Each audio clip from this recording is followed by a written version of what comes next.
Le poisson est une denrée qui se fait de plus en plus rare dans les Sourous.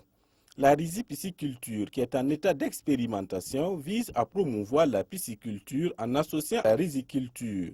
Cette nouvelle technologie, en plus de minimiser le coût de production, va contribuer à lutter contre l'insécurité alimentaire et générer des revenus aux producteurs.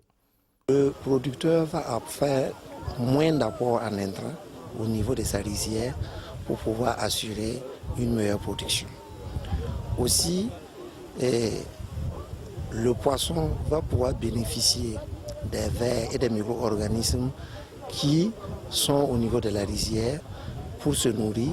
Et du coup, ça veut dire que l'aliment qu'on va apporter au poisson sera réduit. Ce projet du gouvernement, en collaboration avec ses partenaires, est venu appuyer une idée des acteurs. La rizipisciculture va aussi contribuer à la création d'emplois pour la jeunesse. Les acteurs en essai qui n'attendent que l'appui du gouvernement pour se donner à fond dans cette activité emploient déjà du personnel. On emploie des gens, par exemple au niveau du labour, on emploie des gens qui vont venir labourer la parcelle. Au niveau du répiquage, on emploie des gens.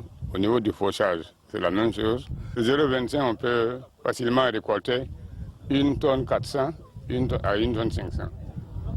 Donc, alors que le poisson, ce qu'on a déjà récolté, va dans les 57 kilos. On veut des soutiens pour pouvoir améliorer notre activité. Sinon, c'est l'activité qui me plaît beaucoup. Ça, je ne doute même pas à dire ça. Je vais me lancer beaucoup dedans. Les promoteurs de la rizipisciculture n'ont pas attendu février 2017, la fin de ce projet de 2 ans, pour constater sa faisabilité dans la plaine aménagée du Sourou.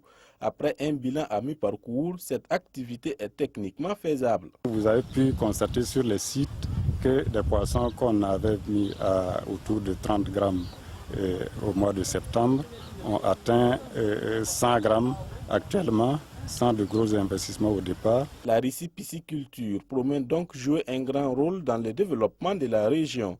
Elle sera aussi pratiquée dans les vallées du Cou et des Bagré les années à venir.